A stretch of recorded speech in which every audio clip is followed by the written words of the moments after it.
സങ്കീർത്തനങ്ങൾ 21.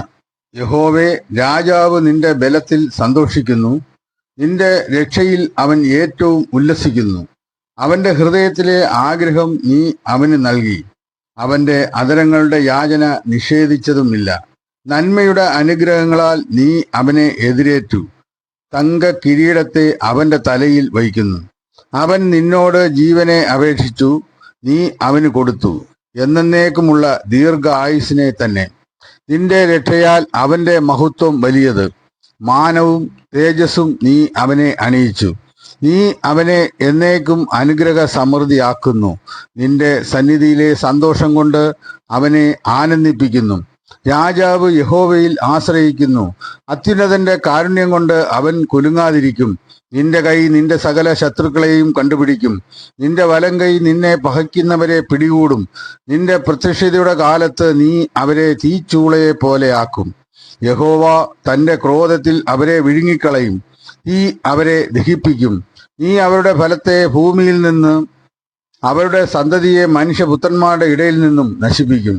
അവർ നിനക്ക് വിരോധമായി ദോഷം വിചാരിച്ചു, തങ്ങളാൽ സാധിക്കാത്ത ഒരു ഉപായം നിരൂപിച്ചു. അവരെ പുറം കാട്ടുമാറാക്കും, അവരുടെ മുഖത്തിന് നേരെ അസ്ത്രം ഞാണിന്മേൽ തൊടുക്കും. യഹോവേ, നിന്റെ ശക്തിയിൽ ഉയർന്നിരിക്കണമേ, ഞങ്ങൾ പാടി നിന്റെ ബലത്തെ സ്തുതിക്കും. മത്തായി എഴുതിയ സുവിശേഷം 13-ാം അധ്യായം. അന്ന് യേശു വീട്ടിൽ നിന്ന് പുറപ്പെട്ട് കടലരികെ ഇരുന്നു. വളരെ പുരുഷാരം അവന്റെ അടുക്കൽ വന്നു കൂടുക കൊണ്ട് അവൻ പടകിൽ കയറി ഇരുന്നു. പുരുഷാരം എല്ലാം കരയിൽ ഇരുന്നു. അവൻ അവരോട് പലതും ഉപമകളായി പ്രസ്താവിച്ചത് എന്തെന്നാൽ, വിതയ്ക്കുന്നവൻ വിതപ്പാൻ പുറപ്പെട്ടു. വിതയ്ക്കുമ്പോൾ ചിലത് വഴിയരികെ വീണു, പറവകൾ വന്ന് അത് തിന്നുകളഞ്ഞു. ചിലത് പാറസ്ഥലത്ത് ഏറെ മണ്ണില്ലാത്ത ഇടത്ത് വീണു. മണ്ണിന് താഴ്ചയില്ലായകയാൽ ക്ഷണത്തിൽ മുളച്ചു വന്നു. സൂര്യൻ ഉദിച്ചാറെ ചൂട് തട്ടി വേർ ഇല്ലായകയാൽ അത് ഉണങ്ങിപ്പോയി. മറ്റു ചിലത് മുള്ളിനിടയിൽ വീണു, മുള്ളു മുളച്ച് വളർന്നു, അതിനെ ഞെരുക്കിക്കളഞ്ഞു. മറ്റു ചിലത് നല്ല നിലത്ത് വീണു, 100, 60, 30 മേനിയായി വിളഞ്ഞു. ചെവിയുള്ളവൻ കേൾക്കട്ടെ. പിന്നെ ശിഷ്യന്മാർ അടുക്കൽ വന്ന് അവരോട് ഉപമകളായി സംസാരിക്കുന്നത് എന്ത് എന്ന് അവനോട് ചോദിച്ചു. അവൻ അവരോട് ഉത്തരം പറഞ്ഞത്, സ്വർഗരാജ്യത്തിന്റെ മർമ്മങ്ങളെ അറിവാൻ നിങ്ങൾക്ക് വരം ലഭിച്ചിരിക്കുന്നു, അവർക്കോ ലഭിച്ചിട്ടില്ല.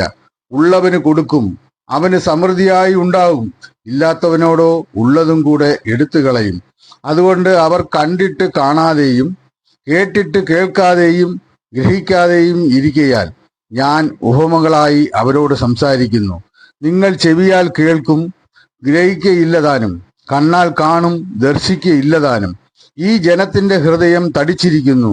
അവർ ചെവി കൊണ്ട് മന്ദമായി കേൾക്കുന്നു, കണ്ണ് അടച്ചിരിക്കുന്നു. അവർ കണ്ണ് കാണാതെയും ചെവി കേൾക്കാതെയും ഹൃദയം കൊണ്ട് ഗ്രഹിക്കാതെയും തിരിഞ്ഞുകൊള്ളാതെയും ഞാൻ അവരെ സൗഖ്യമാക്കാതെയും ഇരിക്കേണ്ടതിന് തന്നെ എന്ന് യെശയ്യാവ് പറഞ്ഞ പ്രവാചകത്തിന് അവരിൽ നിവൃത്തി വരുന്നു. എന്നാൽ നിങ്ങളുടെ കണ്ണ് കാണുന്നത് കൊണ്ടും നിങ്ങളുടെ ചെവി കേൾക്കുന്നത് കൊണ്ടും ഭാഗ്യമുള്ളവ. ഏറിയ പ്രവാചകന്മാരും നീതിമാന്മാരും നിങ്ങൾ കാണുന്നതും കാണാൻ ആഗ്രഹിച്ചിട്ടും കണ്ടില്ല, നിങ്ങൾ കേൾക്കുന്നത് കേൾപ്പാൻ ആഗ്രഹിച്ചിട്ടും കേട്ടില്ല എന്ന് ഞാൻ സത്യമായിട്ട് നിങ്ങളോട് പറയുന്നു. എന്നാൽ വിതയ്ക്കുന്നവന്റെ ഉപമ കേട്ടുകൊള്ളുവീൻ. ഒരുത്തൻ രാജ്യത്തിന്റെ വചനം കേട്ടിട്ട് ഗ്രഹിക്കാഞ്ഞാൽ ദുഷ്ടൻ വന്ന് അവന്റെ ഹൃദയത്തിൽ വിതയ്ക്കപ്പെട്ടത് എടുത്തു കളയുന്നു. ഇതത്രേ വഴിയരികെ വിതയ്ക്കപ്പെട്ടത്. പാറസ്ഥലത്ത് വിതയ്ക്കപ്പെട്ടതോ ഒരുത്തൻ വചനം കേട്ടിട്ട് ഉടനെ സന്തോഷത്തോടെ കൈക്കൊള്ളുന്നത് ആകുന്നു. എങ്കിലും വേരില്ലാതിരിക്കയാൽ അവൻ ക്ഷണികനത്രേ. വചനം നിമിത്തം ഞെരുക്കമോ ഉപദ്രവമോ നേരിട്ടാൽ അവൻ ക്ഷണത്തിൽ ഇടറിപ്പോകുന്നു. മുള്ളിനിടയിൽ വിതയ്ക്കപ്പെട്ടതോ ഒരുത്തൻ വചനം കേൾക്കുന്നു എങ്കിലും ഈ ലോകത്തിന്റെ ചിന്തയും ധനത്തിന്റെ വഞ്ചനയും വചനത്തെ ഞെരുക്കിയിട്ട് നിഷ്ഫലനായി തീരുന്നത് ആകുന്നു. നല്ല നിലത്ത് വിതയ്ക്കപ്പെട്ടതോ ഒരുത്തൻ വചനം കേട്ട് ഗ്രഹിക്കുന്നത് ആകുന്നു. അത് വിളഞ്ഞ് 100, 60, 30 മേനി നൽകുന്നു. അവൻ മറ്റൊരു ഉപമ അവർക്ക് പറഞ്ഞുകൊടുത്തു. സ്വർഗരാജ്യം ഒരു മനുഷ്യൻ തന്റെ നിലത്ത് നല്ല വിത്ത് വിതച്ചതിനോട് സദൃശമാകുന്നു. മനുഷ്യർ ഉറങ്ങുമ്പോൾ അവന്റെ ശത്രു വന്നു ഗോതമ്പിന്റെ ഇടയിൽ കള വിതച്ച് പൊയ്ക്കളഞ്ഞു. ഞാറ് വളർന്നു, കതിരായപ്പോൾ കളയും കാണായി വന്നു. അപ്പോൾ വീട്ടുടയവന്റെ ദാസന്മാർ അവന്റെ അടുക്കൽ ചെന്ന്, യജമാനനെ, വയലിൽ നല്ല വിത്തല്ലയോ വിതച്ചത്? പിന്നെ കള എവിടെ നിന്ന് വന്നു എന്ന് ചോദിച്ചു. ഇത് ശത്രു ചെയ്തതാകുന്നു എന്ന് അവൻ അവരോട് പറഞ്ഞു. ഞങ്ങൾ പോയി അത് പറിച്ചു കൂട്ടുവാൻ സമ്മതമുണ്ടോ എന്ന് ദാസന്മാർ അവനോട് ചോദിച്ചു. അതിന് അവൻ, ഇല്ല, പക്ഷെ കള പറിക്കുമ്പോൾ ഗോതമ്പും കൂടെ പിഴുതുപോകും. രണ്ടും കൂടെ കൊയ്ത്തോളം വളരട്ടെ. കൊയ്ത്തുകാലത്ത് ഞാൻ കൊയ്യുന്നവരോട്, മുമ്പേ കള പറിച്ച് കൂട്ടി ചുട്ടുകളയേണ്ടതിന് കെട്ടുകളായി കെട്ടുവാനും ഗോതമ്പ് എന്റെ കളപ്പുരയിൽ കൂട്ടിവയ്പാനും കൽപ്പിക്കും എന്ന് പറഞ്ഞു. മറ്റൊരു ഉപമ അവൻ അവർക്ക് പറഞ്ഞു കൊടുത്തു. സ്വർഗരാജ്യം കടുകുമണിയോട് സദൃശം. അത് ഒരു മനുഷ്യൻ എടുത്ത് തന്റെ വയലിൽ ഇട്ടു. അത് എല്ലാ വിത്തിലും ചെറിയതെങ്കിലും വളർന്ന് സസ്യങ്ങളിൽ ഏറ്റവും വലുതായി ആകാശത്തിലെ പറവുകൾ വന്ന് അതിന്റെ കൊമ്പുകളിൽ വസിപ്പാൻ തക്കവണ്ണം വൃക്ഷമായി തീരുന്നു. അവൻ മറ്റൊരു ഉപമ അവരോട് പറഞ്ഞു. സ്വർഗരാജ്യം പുളിച്ച മാവിനോട് സദൃശം. അത് ഒരു സ്ത്രീ എടുത്ത് 3 പറ മാവിൽ എല്ലാം പുളിച്ചു വരുവോളം അടക്കി വെച്ചു. ഇതൊക്കെയും യേശു പുരുഷാരത്തോട് ഉപമകളായി പറഞ്ഞു. ഉപമ കൂടാതെ അവരോട് ഒന്നും പറഞ്ഞില്ല. ഞാൻ ഉപമ പ്രസ്താവിപ്പാൻ വായ് തുറക്കും, ലോകസ്ഥാപനം മുതൽ ഗൂഢമായത് ഉച്ചരിക്കും എന്ന് പ്രവാചകൻ പറഞ്ഞത് നിവൃത്തിയാകുവാൻ സംഗതി വന്നു. അനന്തരം യേശു പുരുഷാരത്തെ പറഞ്ഞയച്ചിട്ട് വീട്ടിൽ വന്നു. ശിഷ്യന്മാർ അവന്റെ അടുക്കൽ ചെന്നു വയലിലെ കളയുടെ ഉപമ തെളിയിച്ചു തരണം എന്ന് അപേക്ഷിച്ചു. അതിന് അവൻ ഉത്തരം പറഞ്ഞത്, നല്ല വിത്ത് വിതയ്ക്കുന്നവൻ മനുഷ്യപുത്രൻ, വയൽ ലോകം. നല്ല വിത്ത് രാജ്യത്തിന്റെ പുത്രന്മാർ, കള ദുഷ്ടന്റെ പുത്രന്മാർ. അത് വിതച്ച ശത്രു പിശാച്. കൊയ്ത്ത് ലോക അവസാനം. കൊയ്യുന്നവർ ദൂതന്മാർ. കള കൂട്ടിൽ തീയിലിട്ട് ചുടും പോലെ ലോകാവസാനത്തിൽ സംഭവിക്കും. മനുഷ്യപുത്രൻ തന്റെ ദൂതന്മാരെ അയക്കും. അവർ അവന്റെ രാജ്യത്തിൽ നിന്ന് എല്ലാ ഇടർച്ചകളെയും അധർമ്മം പ്രവർത്തിക്കുന്നവരെയും കൂട്ടിച്ചേർത്ത് തീച്ചൂളയിൽ ഇട്ടുകളയും. അവിടെ കരച്ചിലും പല്ലുകടിയും ഉണ്ടാകും. അന്ന് നീതിമാന്മാർ തങ്ങളുടെ പിതാവിന്റെ രാജ്യത്തിൽ സൂര്യനെ പോലെ പ്രകാശിക്കും. ചെവിയുള്ളവൻ കേൾക്കട്ടെ. സ്വർഗരാജ്യം വയലിൽ ഒളിച്ചു വെച്ച നിധിയോട് സദൃശം. അത് ഒരു മനുഷ്യൻ കണ്ട് മറച്ചിട്ട് തന്റെ സന്തോഷത്താൽ ചെന്ന് തനിക്കുള്ളതൊക്കെയും വിറ്റ് ആ വയൽ വാങ്ങി. പിന്നെയും സ്വർഗരാജ്യം നല്ല മുത്ത് അന്വേഷിക്കുന്ന ഒരു വ്യാപാരിയോട് സദൃശം. അവൻ വിലയേറിയ ഒരു മുത്ത് കണ്ടെത്തിയാറെ ചെന്ന് തനിക്കുള്ളതൊക്കെയും വിറ്റ് അത് വാങ്ങി. പിന്നെയും സ്വർഗരാജ്യം കടലിൽ ഇടുന്നതും എല്ലാ വക മീനും പിടിക്കുന്നതുമായ ഒരു വലയോട് സദൃശം. നിറഞ്ഞപ്പോൾ അവർ അത് വലിച്ചു കരയ്ക്ക് കയറ്റി ഇരുന്നു കൊണ്ട് നല്ലത് പാത്രങ്ങളിൽ കൂട്ടിവെച്ചു, ചീത്ത എറിഞ്ഞുകളഞ്ഞു. അങ്ങനെ തന്നെ ലോകാവസാനത്തിൽ സംഭവിക്കും. ദൂതന്മാർ പുറപ്പെട്ട് നീതിമാന്മാരുടെ ഇടയിൽ നിന്ന് ദുഷ്ടന്മാരെ വേർതിരിച്ച് തീച്ചൂളയിൽ ഇട്ടുകളയും. അവിടെ കരച്ചിലും പല്ലുകടിയും ഉണ്ടാകും. ഇതെല്ലാം ഗ്രഹിച്ചുവോ എന്നതിന് അവർ ഉവ്വ് എന്ന് പറഞ്ഞു. അവൻ അവരോട്, അതുകൊണ്ട് സ്വർഗരാജ്യത്തിന് ശിഷ്യനായി തീർന്ന ഏത് ശാസ്ത്രിയും തന്റെ നിക്ഷേപത്തിൽ നിന്ന് പുതിയതും പഴയതും എടുത്ത് കൊടുക്കുന്ന ഒരു വീട്ടുടയവനോട് സദൃശനാകുന്നു എന്ന് പറഞ്ഞു. ഈ ഉപമകളെ പറഞ്ഞു തീർന്ന ശേഷം യേശു അവിടം വിട്ട് തന്റെ പിതൃനഗരത്തിൽ വന്നു. അവരുടെ പള്ളിയിൽ അവരെ ഉപദേശിച്ചു. അവർ വിസ്മയിച്ചു. ഇവന് ഈ ജ്ഞാനവും വീര്യപ്രവൃത്തികളും എവിടെ നിന്നു? ഇവൻ തച്ചന്റെ മകൻ അല്ലയോ? ഇവന്റെ അമ്മ മറിയ എന്നവൾ അല്ലയോ? ഇവന്റെ സഹോദരന്മാർ യാക്കോബ്, യോസെ, ശീമോൻ, യൂദ എന്നവർ അല്ലയോ? ഇവന്റെ സഹോദരികളും എല്ലാം നമ്മോട് കൂടെ ഇല്ലയോ? ഇവന് ഇതൊക്കെയും എവിടെ നിന്ന് എന്ന് പറഞ്ഞ് അവങ്കൽ ഇടറിപ്പോയി. യേശു അവരോട്, ഒരു പ്രവാചകൻ തന്റെ പിതൃനഗരത്തിലും സ്വന്തം ഭവനത്തിലും അല്ലാതെ ബഹുമാനമില്ലാത്തവൻ അല്ല എന്ന് പറഞ്ഞു. അവരുടെ അവിശ്വാസം നിമിത്തം അവിടെ വളരെ വീര്യപ്രവൃത്തികൾ ചെയ്തില്ല. അപ്പോസ്തലനായ പൗലോസ് റോമർക്ക് എഴുതിയ ലേഖനം 14 അധ്യായം. സംശയ വിചാരങ്ങളെ വിധിക്കാതെ വിശ്വാസത്തിൽ ബലഹീനനായവനെ ചേർത്തുകൊള്ളുവീൻ. ഒരുവൻ എല്ലാം തിന്നാമെന്ന് വിശ്വസിക്കുന്നു, ബലഹീനനോ സസ്യാദികളെ തിന്നുന്നു. തിന്നുന്നവൻ തിന്നാത്തവനെ ധിക്കരിക്കരുത്, തിന്നാത്തവൻ തിന്നുന്നവനെ വിധിക്കരുത്. ദൈവം അവനെ കൈക്കൊണ്ടിരിക്കുന്നുവല്ലോ. മറ്റൊരുത്തന്റെ ദാസനെ വിധിപ്പാൻ നീ ആർ? അവൻ നിൽക്കുന്നതോ വീഴുന്നതോ സ്വന്ത യജമാനൻ അത്രേ. അവൻ നിൽക്കും താനും. അവനെ നിൽക്കുമാർ ആക്കുവാൻ കർത്താവിന് കഴിയുമല്ലോ. ഒരുവൻ ഒരു ദിവസത്തേക്കാൾ മറ്റൊരു ദിവസത്തെ മാനിക്കുന്നു, വേറൊരുവൻ സകല ദിവസങ്ങളെയും മാനിക്കുന്നു. ഓരോരുത്തൻ താൻ താന്റെ മനസ്സിൽ ഉറച്ചിരിക്കട്ടെ. ദിവസത്തെ ആദരിക്കുന്നവൻ കർത്താവിനായി ആദരിക്കുന്നു, തിന്നുന്നവൻ കർത്താവിനായി തിന്നുന്നു. അവൻ ദൈവത്തെ സ്തുതിക്കുന്നുവല്ലോ. തിന്നാത്തവൻ കർത്താവിനായി തിന്നാതിരിക്കുന്നു, അവനും ദൈവത്തെ സ്തുതിക്കുന്നു. നമ്മിൽ ആരും തനിക്കായി തന്നെ ജീവിക്കുന്നില്ല, ആരും തനിക്കായി തന്നെ മരിക്കുന്നതുമില്ല. ജീവിക്കുന്നുവെങ്കിൽ നാം കർത്താവിനായി ജീവിക്കുന്നു, മരിക്കുന്നു എങ്കിൽ കർത്താവിനായി മരിക്കുന്നു. അതുകൊണ്ട് ജീവിക്കുന്നു എങ്കിലും മരിക്കുന്നു എങ്കിലും നാം കർത്താവിനുള്ളവർ തന്നെ. മരിച്ചവർക്കും ജീവിച്ചിരിക്കുന്നവർക്കും കർത്താവ് ആകേണ്ടതിനല്ലോ ക്രിസ്തു മരിക്കുകയും ഉയർക്കുകയും ചെയ്തത്. എന്നാൽ നീ സഹോദരനെ വിധിക്കുന്നത് എന്ത്? അല്ല, നീ സഹോദരനെ ധിക്കരിക്കുന്നത് എന്ത്? നാം എല്ലാവരും ദൈവത്തിന്റെ ന്യായാസനത്തിന് മുമ്പാകെ നിൽക്കേണ്ടി വരും. എന്നാണ് എന്റെ മുമ്പിൽ എല്ലാ മുഴങ്കാലും മടങ്ങും, എല്ലാ നാവും ദൈവത്തെ സ്തുതിക്കും എന്ന് കർത്താവ് അരുളിച്ചെയ്യുന്നു എന്ന് എഴുതിയിരിക്കുന്നുവല്ലോ. ആകയാൽ നമ്മിൽ ഓരോരുത്തൻ ദൈവത്തോട് കണക്ക് ബോധിപ്പിക്കേണ്ടി വരും. അതുകൊണ്ട് നാം ഇനി അന്യോന്യം വിധിക്കരുത്.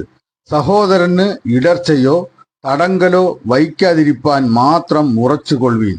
യാതൊന്നും സ്വതവേ മലിനമല്ല എന്ന് ഞാൻ കർത്താവായ യേശുവിൽ അറിഞ്ഞും ഉറച്ചും ഇരിക്കുന്നു. വല്ലതും മലിനം എന്ന് എണ്ണുന്നവന് മാത്രം അത് മലിനം ആകുന്നു. നിന്റെ ഭക്ഷണ നിമിത്തം സഹോദരനെ വ്യസനിപ്പിച്ചാൽ നീ സ്നേഹപ്രകാരം നടക്കുന്നില്ല. ആർക്ക് വേണ്ടി ക്രിസ്തു മരിച്ചുവോ അവനെ നിന്റെ ഭക്ഷണം കൊണ്ട് നശിപ്പിക്കരുത്. നിങ്ങളുടെ നന്മയ്ക്ക് ദൂഷണം വരുത്തരുത്. ദൈവരാജ്യം ഭക്ഷണവും പാനീയവും അല്ല, നീതിയും സമാധാനവും പരിശുദ്ധാത്മാവിൽ സന്തോഷവും അത്രേ. അതിൽ ക്രിസ്തുവിനെ സേവിക്കുന്നവൻ ദൈവത്തെ പ്രസാദിപ്പിക്കുന്നവനും മനുഷ്യർക്ക് കൊള്ളാവുന്നവനും തന്നെ. ആകയാൽ നാം സമാധാനത്തിനും അന്യോന്യം ആത്മീയ വർധനയ്ക്കും ഉള്ളതിന് ശ്രമിച്ചുകൊള്ളുക. ഭക്ഷണ നിമിത്തം ദൈവ നിർമ്മാണത്തെ അടിക്കരുത്. എല്ലാം ശുദ്ധം തന്നെ. എങ്കിലും ഇടർച്ച വരുത്തുമാറ് തിന്നുന്ന മനുഷ്യന് അത് ദോഷമത്രേ. മാംസം തിന്നാതെയും വീഞ്ഞു കുടിക്കാതെയും സഹോദരന് ഇടർച്ച വരുത്തുന്ന യാതൊന്നും ചെയ്യാതെയും ഇരിക്കുന്നത് നല്ലത്. നിനക്കുള്ള വിശ്വാസം ദൈവസന്നിധിയിൽ നിനക്ക് തന്നെ ഇരിക്കട്ടെ. താൻ സ്വീകരിക്കുന്നതിൽ തന്നെ താൻ വിധിക്കാത്തവൻ ഭാഗ്യവാൻ. എന്നാൽ സംശയിക്കുന്നവൻ തിന്നുന്നു എങ്കിൽ അത് വിശ്വാസത്തിൽ നിന്ന് ഉത്ഭവിക്കായ കൊണ്ട് അവൻ കുറ്റക്കാരനായിരിക്കുന്നു. വിശ്വാസത്തിൽ നിന്ന് ഉത്ഭവിക്കാത്തതൊക്കെയും പാപമത്രേ. എബ്രായർക്ക് എഴുതിയ ലേഖനം 13 അധ്യായം. സഹോദര പ്രീതി നിലനിൽക്കട്ടെ, അതിഥി സൽക്കാരം മറക്കരുത്. അതിനാൽ ചിലർ അറിയാതെ ദൈവദൂതന്മാരെ സൽക്കരിച്ചിട്ടുണ്ടല്ലോ. നിങ്ങളും തടവുകാർ എന്ന പോലെ തടവുകാരെയും. നിങ്ങളും ശരീരത്തിൽ ഇരിക്കുന്നവർ ആകയാൽ കഷ്ടമനുഭവിക്കുന്നവരെയും ഓർത്തുകൊള്ളുവിൻ. വിവാഹം എല്ലാവർക്കും മാന്യവും കിടക്ക നിർമ്മലവും ആയിരിക്കട്ടെ. എന്നാൽ ദുർനടപ്പുകാരെയും വ്യഭിചാരികളെയും ദൈവം വിധിക്കും. നിങ്ങളുടെ നടപ്പ് ദ്രവ്യ ആഗ്രഹമില്ലാത്തതായി ഇരിക്കട്ടെ. ഉള്ളതുകൊണ്ട് തൃപ്തിപ്പെടുവീൻ. ഞാൻ നിന്നെ ഒരു നാളും കൈ വിടുകയില്ല, ഉപേക്ഷിക്കുകയുമില്ല എന്ന് അവൻ തന്നെ അരുളി ചെയ്തിരിക്കുന്നുവല്ലോ. ആകയാൽ കർത്താവ് എനിക്ക് തുണ, ഞാൻ പേടിക്കയില്ല. മനുഷ്യൻ എന്നോട് എന്ത് ചെയ്യും എന്ന് നമുക്ക് ധൈര്യത്തോടെ പറയാം. നിങ്ങളോട് ദൈവവചനം പ്രസംഗിച്ച് നിങ്ങളെ നടത്തിയവരെ ഓർത്തുകൊള്ളുവീൻ. അവരുടെ ജീവ അവസാനം ഓർത്ത് അവരുടെ വിശ്വാസം അനുകരിപ്പീൻ. യേശു ക്രിസ്തു ഇന്നലെയും ഇന്നും എന്നേക്കും അനന്യൻ തന്നെ. വിവിധവും അന്യവുമായ ഉപദേശങ്ങളിൽ ആരും നിങ്ങളെ വലിച്ചു കൊണ്ടുപോകരുത്. ആചരിച്ചു പോകുന്നവർക്ക് പ്രയോജനമില്ലാത്ത ഭോജന നിയമങ്ങളാൽ അല്ല, കൃപയാൽ തന്നെ ഹൃദയം ഉറപ്പിക്കുന്നത് നല്ലത്. കൂടാരത്തിൽ ശുശ്രൂഷിക്കുന്നവർക്ക് അഹോവൃത്തി കഴിപ്പാൻ അവകാശമില്ലാത്ത ഒരു യാഗപീഠം നമുക്കുണ്ട്. മഹാപുരോഹിതൻ പാപപരിഹാരമായി രക്തം വിശുദ്ധ മന്ദിരത്തിലേക്ക് കൊണ്ടുപോകുന്ന മൃഗങ്ങളുടെ ഉടൽ പാളയത്തിന് പുറത്തു വെച്ച് ചുട്ടുകളയുന്നു. അങ്ങനെ യേശുവും സ്വന്തം രക്തത്താൽ ജനത്തെ വിശുദ്ധീകരിക്കേണ്ടതിന് നഗരവാതിലിന് പുറത്തു വെച്ച് കഷ്ടം അനുഭവിച്ചു. ആകയാൽ നാം അവന്റെ നിന്ന ചുമന്നുകൊണ്ട് പാളയത്തിന് പുറത്ത് അവന്റെ അടുക്കൽ ചെല്ലുക. അവിടെ നമുക്ക് നിലനിൽക്കുന്ന നഗരം ഇല്ലല്ലോ, വരുവാനുള്ളത് അത്രേ നാം അന്വേഷിക്കുന്നത്. അതുകൊണ്ട് അവൻ മുഖാന്തരം നാം ദൈവത്തിന് അവന്റെ നാമത്തെ ഏറ്റുപറയുന്ന അധരഫലം എന്ന സ്തോത്രയാഗം ഇടവിടാതെ അർപ്പിക്കുക. നന്മ ചെയ്യുവാനും കൂട്ടായ്മ കാണിപ്പാനും മറക്കരുത്. ഈ വക യാഗത്തിലല്ലോ ദൈവം പ്രസാദിക്കുന്നത്. നിങ്ങളെ നടത്തുന്നവരെ അനുസരിച്ച് കീഴടങ്ങിയിരിപ്പീൻ. അവർ കണക്ക് ബോധിപ്പിക്കേണ്ടുന്നവർ ആകയാൽ നിങ്ങളുടെ ആത്മാക്കൾക്ക് വേണ്ടി ജാഗരിച്ചിരിക്കുന്നു. ഇത് അവർ ഞരങ്ങിക്കൊണ്ടല്ല, സന്തോഷത്തോടെ ചെയ്യുവാൻ ഇടവരുത്തുവീൻ. അല്ലാഞ്ഞാൽ നിങ്ങൾക്ക് നന്നല്ല. ഞങ്ങൾക്ക് വേണ്ടി പ്രാർത്ഥിപ്പീൻ. സകലത്തിലും നല്ലവരായി നടപ്പാൻ ഇച്ഛിക്കുകൊണ്ട് ഞങ്ങൾക്ക് നല്ല മനസാക്ഷി ഉണ്ടെന്ന് ഞങ്ങൾ ഉറച്ചിരിക്കുന്നു. എന്നെ നിങ്ങൾക്ക് വേഗത്തിൽ വീണ്ടും കിട്ടേണ്ടതിന് നിങ്ങൾ പ്രാർത്ഥിക്കണം എന്ന് ഞാൻ വിശേഷാൽ അപേക്ഷിക്കുന്നു. നിത്യനിയമത്തിന്റെ രക്തത്താൽ ആടുകളുടെ വലിയ ഇടയനായ നമ്മുടെ കർത്താവായ യേശുവിനെ മരിച്ചവരുടെ ഇടയിൽ നിന്ന് മടക്കി വരുത്തിയ സമാധാനത്തിന്റെ ദൈവം നിങ്ങളെ അവന്റെ ഇഷ്ടം ചെയ്യുവാൻ തക്കവണ്ണം എല്ലാ നന്മയിലും യഥാസ്ഥാനപ്പെടുത്തി തനിക്ക് പ്രസാദമുള്ളത് യേശു ക്രിസ്തു മുഖാന്തരം നമ്മിൽ നിവർത്തിക്കുമാറാകട്ടെ. അവന് എന്നേക്കും മഹത്വം. ആമേൻ. സഹോദരന്മാരെ, ഈ പ്രബോധനവാക്യം പുറത്തുകൊള്ളുവീൻ എന്ന് അപേക്ഷിക്കുന്നു. ചുരുക്കമായിട്ടല്ലോ ഞാൻ എഴുതിയിരിക്കുന്നത്. സഹോദരനായ തീമോത്തിയോസ് തടവിൽ നിന്ന് ഇറങ്ങി എന്ന് അറിവീൻ. അവൻ വേഗത്തിൽ വന്നാൽ ഞാൻ അവനുമായി നിങ്ങളെ വന്ന് കാണും. നിങ്ങളെ നടത്തുന്നവർക്ക് എല്ലാവർക്കും സകല വിശുദ്ധന്മാർക്കും വന്ദനം ചൊല്ലുവീൻ. ഇതല്യക്കാർ നിങ്ങൾക്ക് വന്ദനം ചൊല്ലുന്നു. കൃപ നിങ്ങളോടെല്ലാവരോടും കൂടെ ഇരിക്കുമാറാകട്ടെ. ആമേൻ, ആമേൻ, ആമേൻ.